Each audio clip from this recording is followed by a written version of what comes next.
We begin tonight with the August primary as ballots are counted. We're beginning to see what's to come this November as the field narrows. Fox 13 is tracking the races that matter to you.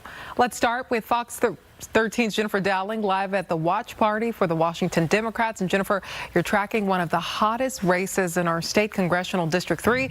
As tight as expected, Marie Gluesenkamp-Perez with a slight lead over her Republican challenger. Jennifer, what can you tell us? Things like Michigan or Virginia that encourages you or surprises? Well, that district encompasses a lot of area in southwestern Washington, including Clark and Skamania counties. At 53% of the votes counted, the Associated Press reported that the top two vote getters are incumbent Representative Marie Gluesenkamp-Perez and Republican John Braun, with just over 200 votes separating them tonight. Gluesenkamp-Perez lives in Skamania County and says the past few years she's passed a bill on housing affordability and has made it a priority to secure funding for rural schools and technical programs. There have been some challenges. Some within the party have been frustrated after she voted to give ICE more money without the reforms they wanted.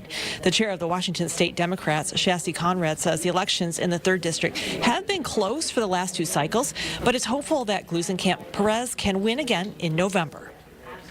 It always feels good when you're up on, election night, but we want to make sure that every vote is counted. People see that she is really representing her district, even when she sometimes takes votes that are a little bit outside of the box, but that's because she knows how to deliver for the folks that she represents. And, I think she's really delivered on, affordability and making sure that she's standing with people who, make up that district. And we're hoping that people see that and deliver it for her. And Republican John Braun is from Centralia and was endorsed by President Donald Trump in April and is also backed by the National Republican Congressional Committee. He said he's focused on lowering taxes and a strong national defense and rebuilding the Navy by investing in this submarine fleet. So as for the returns tonight, again, Conrad says it feels great to be up, but there's still a lot of votes to be counted, so those will be coming in the coming days. Reporting live in Bellevue, Jennifer Dowling, Fox 13 News. Jennifer, thank you. Turning now to several races in Seattle. The first, the library levy, a property tax levy that would raise more money for libraries over the next several years. Right now, 71% of voters approving that levy in King County. A simple majority wins it, and it looks like the library is heading that way. Well, if passed, the $480 million levy would maintain library hours, increase security, cover maintenance, and help manage the system's collection, replacing an expiring levy passed back in 2019. The levy would cost homeowners an average 23 cents per $1,000 of assessed home value.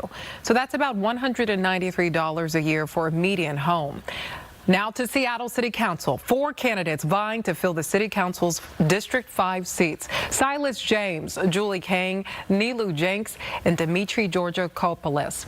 Right now, you can see Nilu Jenks is nearly 50% of the votes, with Julie Kang in second place with 36%.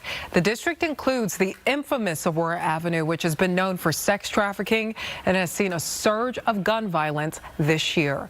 The seat was left open by the resignation of Kathy Moore last year. Former council member Deborah Juarez was appointed to fill the seat during the interim.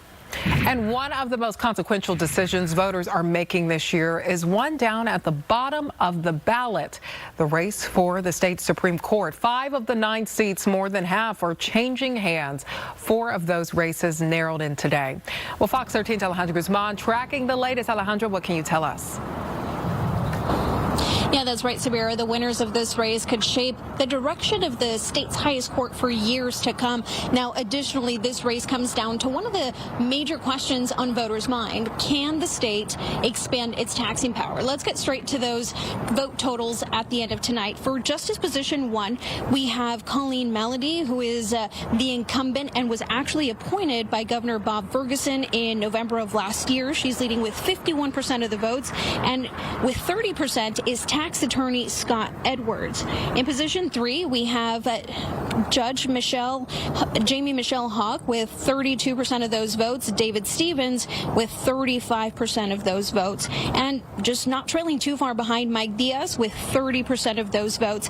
In the justice position for number 5, we have Greg Miller, the incumbent the incumbent, Justice Theo Angelis, with 34.24 of those votes, and then Dave Larson with 32%.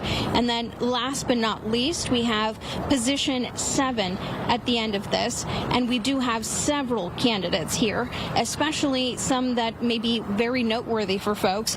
Right here we have Chief Justice Deborah Stevens leading with 54% of the vote, and everyone else, the only one that stands out here is Todd Bloom, 27% of the vote. And it's important to highlight these races because a lot of these topics can actually impact a lot of the decisions that this court can actually make, which includes abortion rights, gun laws, criminal justice, to say the least. We've spoken with a few of them tonight, and we'll have that information for you in the next hour.